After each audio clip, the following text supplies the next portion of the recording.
Hi guys, Mike here.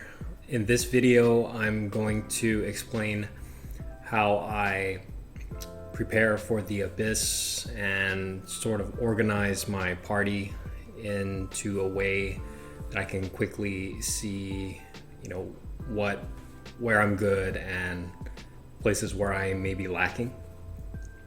So this is a simple Excel spreadsheet, and let's first look at the rows here. So I have level, weapon, artifacts, talents, constellation, artifact set. So the first one is level. That's essentially character level. And you can see that's pretty straightforward. I'm just writing, most of my guys are level 70 right here. I can see who's probably lacking and who I probably want to use in the Abyss. Because when you get to floor 5, you need to start creating a second team that can deal with those higher levels. As you can see, my starting party was Veinti, Official, Xiangling, and Chi-Chi, and they're all level 70. They're all doing just fine, and they're a pretty killer party. But I really needed to start fielding a second team, and that's where Sucrose, Barba, Xingqiu, and Traveler come in. And also too, this is just a good way. You essentially need 8 characters to go into the Abyss. And just because I have Veinti, Official, Xiangling, and Chi-Chi here, I don't necessarily put them in the same team or the first half.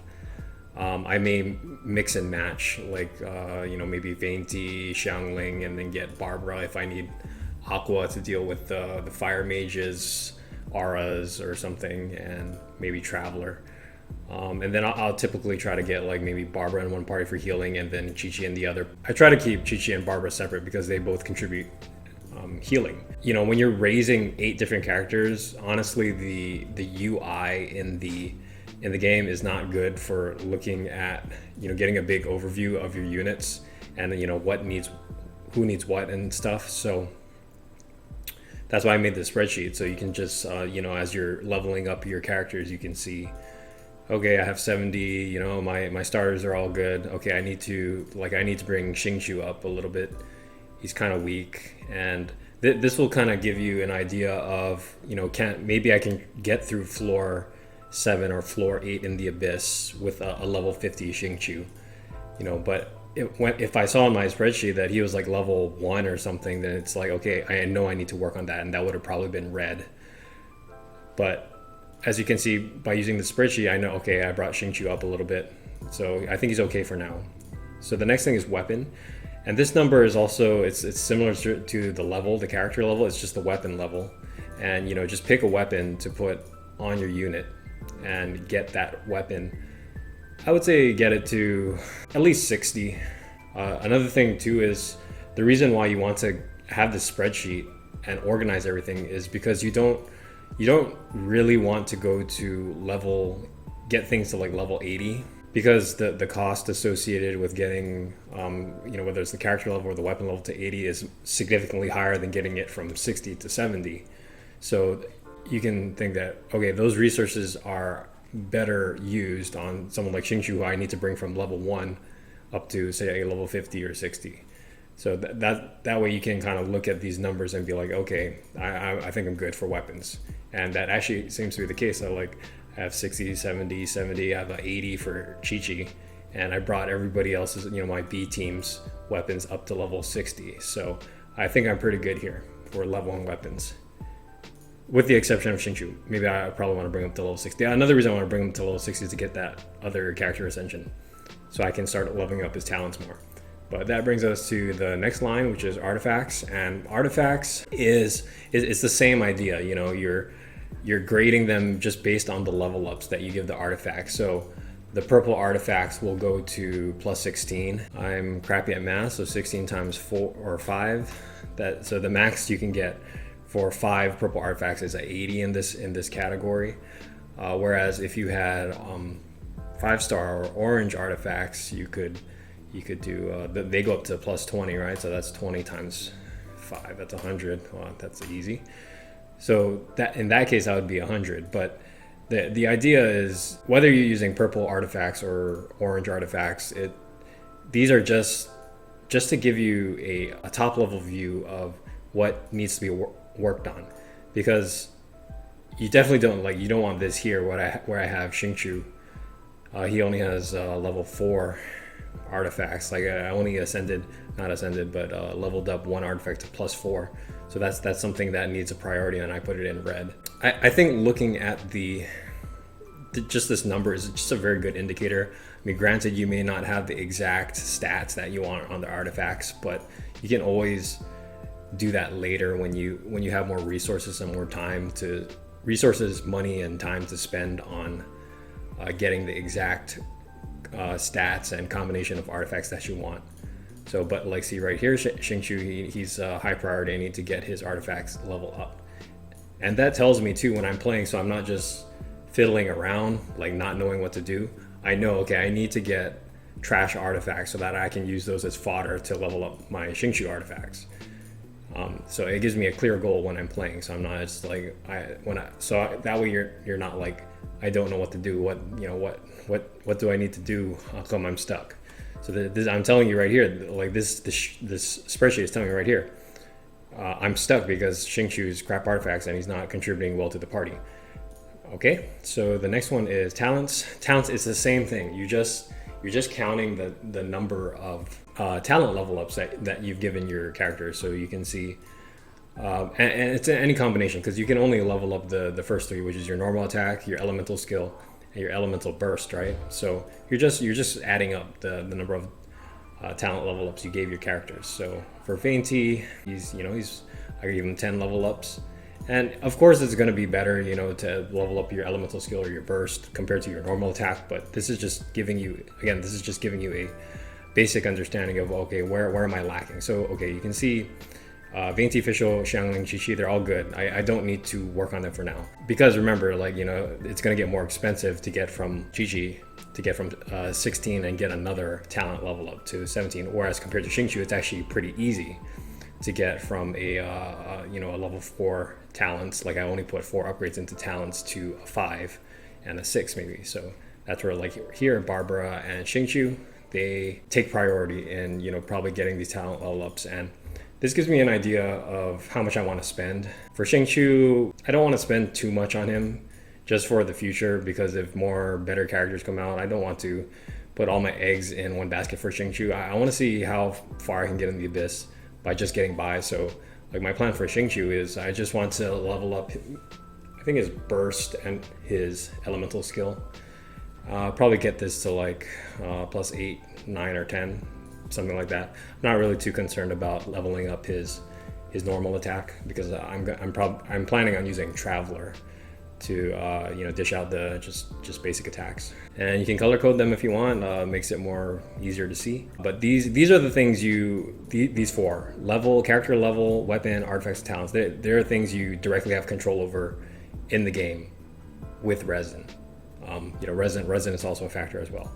The thing you have less control over is the next one, which is constellations.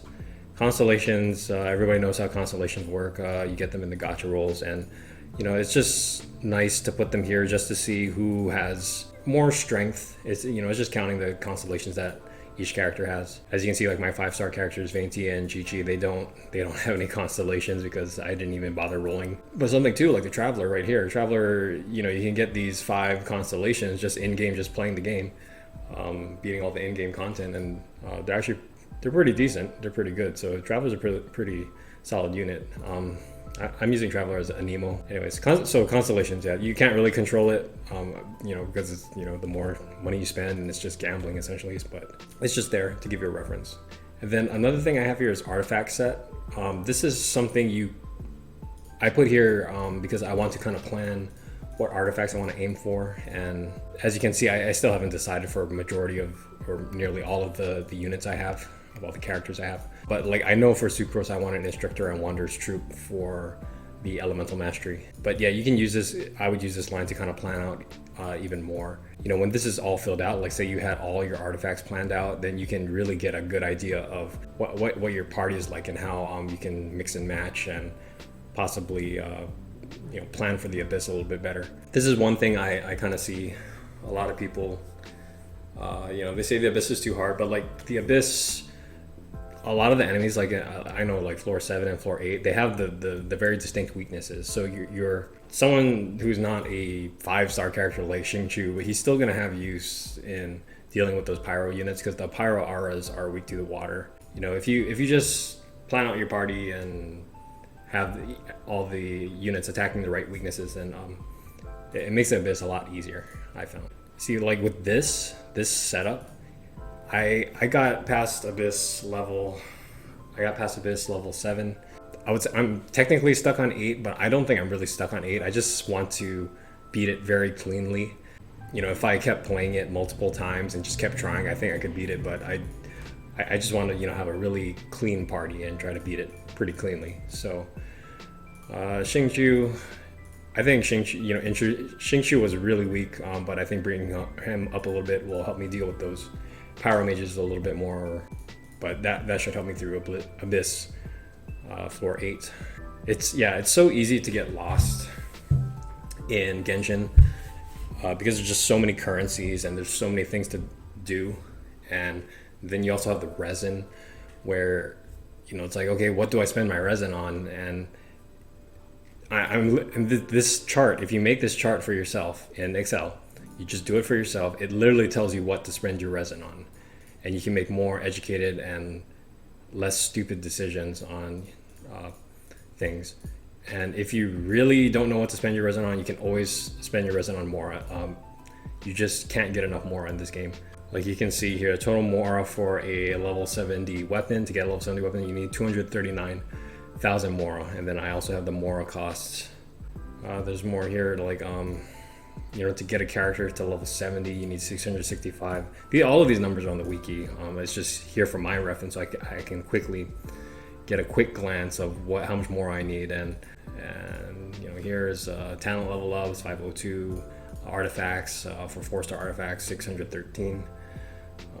You can't really see that, but 613. So just organizing your data. But I think everyone can benefit from at least this bare minimum right here. Just organizing your party, see who you have to work with, and bringing your characters up to speed in the categories of character level, weapon, artifacts, and talents, just by using the system of counting like the number of level ups they've gotten, because the amount of level ups are for the most part linear, with the exception of like the certain breakpoints at the ascension levels. The ascension levels, and then also the certain artifact levels, which will give you another attribute. Those are obviously more worth a bang for your buck, but for the most part they're all linear. And this is it's important because it gets more expensive towards the later levels, so that's why it's more worth it for your resources to bring up a much weaker character up to speed, or at least up to like kind of a average working level, so that they can at least contribute to the party. And just do you need a elemental user that can break an aura? That's a big thing in the Abyss right now. So anyway, that's all I wanted to share with you guys. It's end of October. We are almost into 1.1, but I think most of everybody's trying to tackle the Abyss, but hopefully this strategy helps you out. Subscribe for more, really nerdy technical videos like this. My next video, I want to evaluate Xingqiu's character skill.